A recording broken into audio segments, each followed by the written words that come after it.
Hey, what up everybody? This is Stevie Breach coming to you today here on my lunch. As you can hear, my voice is honestly getting a little bit better.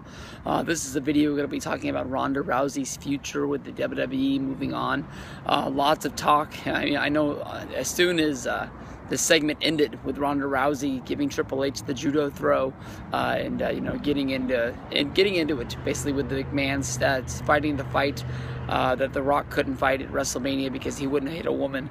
I leaned over and immediately told him that I thought that would be the main event of SummerSlam, somehow sort of using Rock and Triple H.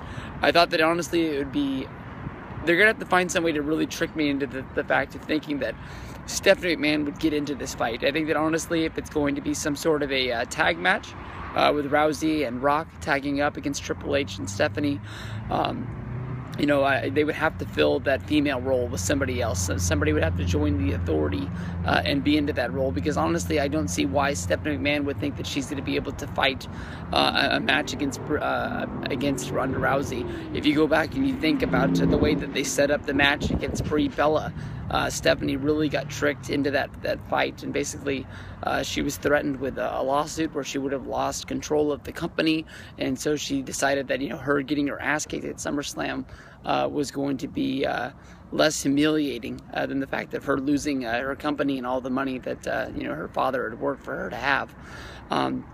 There has been reports come out that there is no on-paper contract for Ronda Rousey to work for WWE anymore. Ronda Rousey did go onto her Twitter and say that was not her last appearance in the WWE Universe, and there was a lot more to come.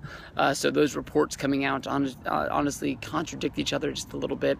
But I honestly think that they are going to pay off on this somewhere down the road, whether if it's going to be some sort of a pay-per-view special like it is, like it's going to be at SummerSlam and we have the instant payoff, or maybe it'll be down the road WrestleMania 32. Everybody's been talking about all the bells and whistles that they're going to have to pull off at Dallas Cowboy Stadium in Arlington next year to try and get that place. The number that a lot of people are trying to meet is 100,000 people, definitely getting past that 93,000, or as Hogan put it, 94,000 at WrestleMania 3.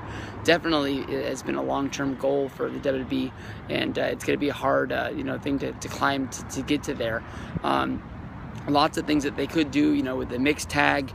Honestly, I think that Ronda Rousey going in there as a singles match against any other female that's on the roster is going to be a little bit beyond belief. Ronda Rousey being in the UFC, but it is a really cool thing. You can see that the WWE and UFC are sort of shaking hands, admitting that they are two different things. That they are competition, but if they work together, they can make both of them stronger and make their brands look bigger and better.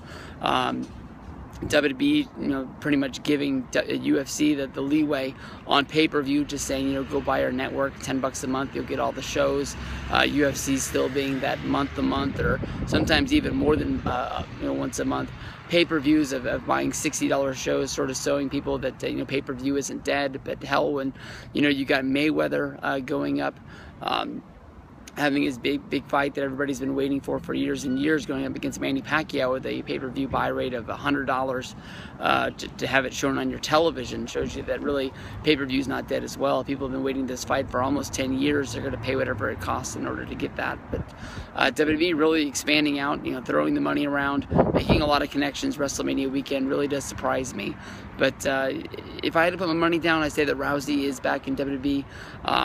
I see this as more of a SummerSlam match than a WrestleMania match. Just because of the fact that I don't think you're going to let the fans sit on this for a year.